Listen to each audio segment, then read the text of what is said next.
Good morning. Today is Wednesday, the 20th of January, and we are going to start our writing today. Our writing is an information text about our unicorn. We did the planning for it yesterday. We will follow really closely the model that we've already read about the river unicorn, so it's pretty much going to look like that text, but with our own details in it. So we're just going to change a few things. Today we are going to go back to our notes from yesterday, see if we need to add anything more, make any changes, and then we will take a look at the first three paragraphs. We're going to begin to write our introduction, then a paragraph on the appearance of the unicorn, and then a paragraph about its habitat, and I will show you how to do that. So first of all, on my slide, I've suggested that you might want to go back and just put a bit more information in. Today is a new day. You might think that actually you want to go and add a little bit more detail to something that you've written already. You might do, you might not. Have a look and think. I've just highlighted some bits here because you'll notice that actually compared to yesterday's lesson with this same sheet, there's a few more bits that have been added in. Don't worry though if you don't have any more to add. That's fine, because of course you can add it in your writing, your sentence writing anyway. So this slide is about getting started really. We're saying get a piece of paper, you might even want to type it up. That would be a really nice thing to do as well. The benefit of typing up, of course, is that you can edit really easily. You can go back and add in those adjectives, you can add in some extra phrases, you can make your changes, you can spell check, you can set it out really nicely, leaving a line in between your paragraphs. You could even add in some pictures. See, brilliant if you get the chance to do it on a computer, but really it doesn't matter because your handwriting is just as precious to me, if not more so. So it's a really good opportunity for you to think about how you present your work and handwrite it out. I actually did this activity myself, and I did write it out in pencil because I knew as I was going through that I would go back and rephrase things, I would change things, make sure I haven't repeated words in my paragraph, things like that. And sure enough, I did need to go back and do it, so I'm glad I wrote it in pencil. It's up to you though what you do. So we're going to begin with our introduction. So if we look at the introduction text that we had as an example, so that is our river unicorn text, which you should have access to. I believe I've saved it on the website for you. Literally, we're going to read through this, so paragraph by paragraph, and then we're just going to change it so that we include the details about our own unicorn. So in a moment, I'm going to go through my example of my desert unicorn and read through what I've done and show you how I did it. Okay, remember, today we're only focusing on the first three paragraphs. So have a look at the introduction. The introduction for the fire unicorn says they've come up with the idea the fire unicorn is a rare, hot-tempered creature that has only been spotted once in its natural habitat. For the river unicorn, which was the first text that we read, it says the river unicorn is a shy, solitary creature that has been seen only 3 times in the wild. And that's it. That is the introductory paragraph, if that's all you want to say in the introduction. So the introduction, you're just going to say a little bit about your unicorn. Not too much, because you want to save that for all the other paragraphs. Okay, so introduction could be 1 sentence, might be 2 sentences. Whatever you do though, read it through, check that it makes sense, read it out loud. If you're at home, unlike in the classroom where we can't all read out loud at the same time, well, we do sometimes, but it can be counterproductive. At home, I think that this is a great opportunity for you to read your work out loud. Check that it flows, check that it says what you think it says, check for those missing words, and check your punctuation. Where do you need to breathe in your sentence? Have you made sure you've put your full stop in? Things like that. Okay, so after our first paragraph on the introduction, we've got our paragraph on our appearance. You will remember the sentence that you did last week, I hope, because do you remember it was last Wednesday? Last Wednesday, you had to work on 3 things to improve your writing or to improve a sentence. One of them was a compound colour. The other one was to describe a mane using a simile, so a mane like smoke. And then the third thing was to add a relative clause by using the phrase, that seems to. Hopefully you remember that. So you might want to use your sentence from last week if you did it about the unicorn you want to write about today. So have a think about that sentence. I managed to include it in my version, which I'll show you in a moment. So in your appearance, we're looking for a good paragraph that describes what your unicorn looks like. Lots of lovely chances in there for you to describe and add detail and really show off, show all those tools that you work on, that you've worked so hard to learn.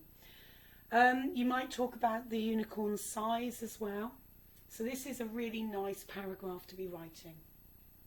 I've just included this lovely picture because I thought it really does, for me, show the beauty of a unicorn. And I hope that that might inspire you when you look at flowing manes and beautiful dainty feet and flowing rivers. You might get some ideas. Okay, when you've done your second paragraph, again, read it through and check it. Move on then to your third paragraph. In between each paragraph, you don't need to use a subheading. So don't put the word habitat or appearance or introduction. Just leave a line in between each one of your paragraphs. So your habitat, you're going to tell your reader where your unicorn lives, describe where they sleep, and then add a bit of detail maybe about how the habitat gives the unicorn power. When you've done that, and I can tell you that when I did mine, I stuck really closely to the model text that we had on the river unicorn. I'm basically using this. This is what I want you to do. Use this, but just tweak some of the details with some of your own creative ideas. By the end of this then, today, you will have completed 3 paragraphs. You will have read through and checked and made it as good as it can be. However, there's always tomorrow to make it better. So tomorrow, when we come back to this and write the last 2 paragraphs, it's also a really good opportunity to check it all again and maybe add a bit extra, or change a few things if you want to.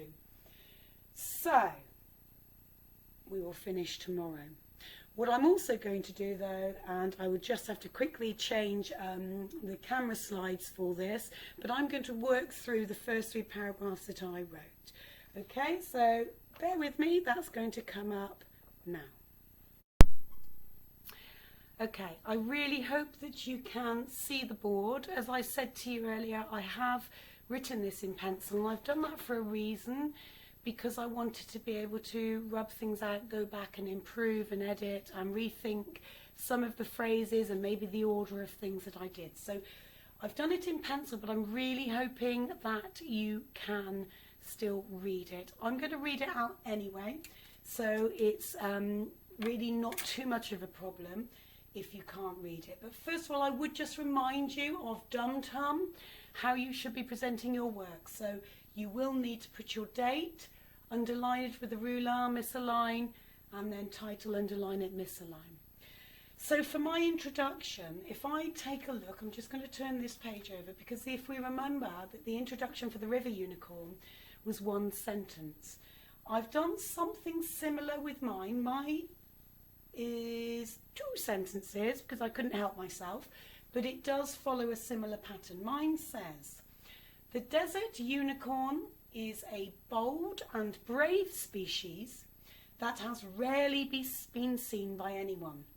Now, of course, this is picking up on my planning as well that I did. Just to remind you, this is my planning sheet where I said that I wanted to include phrases like rarely seen, bold and brave, bad-tempered but kind. So these are the things that will come out in my introduction.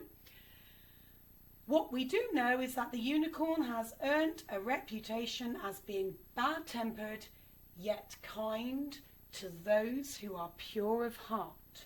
exclamation mark. So that's plenty for my introduction.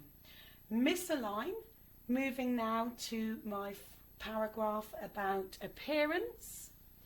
So if I show you, that's what I've done about appearance. There's a reason why I've highlighted this sentence. I'm hoping it's because it will be really recognizable to you. I've said it has a golden yellow coat, comma, a mane like flowing honey, comma, and a crunchy horn that seems to have been built from dried sand, full stop. The desert unicorn is a big creature, as vast as a mountain range. So that's picked up on all of the notes that I made for appearance in my planning sheet. The highlighted sentence is the sentence that follows the exact same structure that you worked on last Wednesday, where we have our compound colour to describe the coat, we have a simile to describe the mane, and then we're extending our sentence with the a relative clause that begins with the words "that seems to." That again has come straight from where have we got it? Oh, here. Comes straight from this paragraph on the river unicorn text. It has a sandy brown coat, a mane like sea foam, etc., etc. So it's not me coming up with the ideas as such. I'm following the sentence structure from the river unicorn. I'm just changing some of the detail to make it relevant to my unicorn. My third paragraph, which is all we have to do today, if I move it up, I hope that doesn't make your eyes go funny. So again, if I look at the third paragraph from the River Unicorn story, it begins with the word unsurprisingly. It has one sentence, two sentences before the word, another sentence starts with the word occasionally. Then I got another sentence that says it is thought that. I've really tried to copy the sentence structure in mine. So if you look, in mine I've got unsurprisingly, most desert unicorns live amongst the sand dunes and dig burrows deep into the sand. These creatures are highly skilled at camouflaging themselves and never being seen. Occasionally they have been heard calling reassuringly to each other from burrow to burrow. It is thought that the power of the shifting sand is what enhances the magic of the unicorn. So you will see that I really have copied the River Unicorn text, and I will continue to do so tomorrow for the last two paragraphs, which I will show you then. So see how you get on. Copy as much as you like, as many of the words as you like from the River Unicorn text, or indeed from my Desert Unicorn text, but just think about the nature of your unicorn and the details that make it yours. So think about the plan that you've done, the ideas you've come up with for your particular unicorn, whether it's a jungle unicorn, a sea unicorn, whatever it might be. Have some fun with it, get those 3 paragraphs done, and I'll join you again tomorrow. Good luck with it. Take care. See you tomorrow. Bye.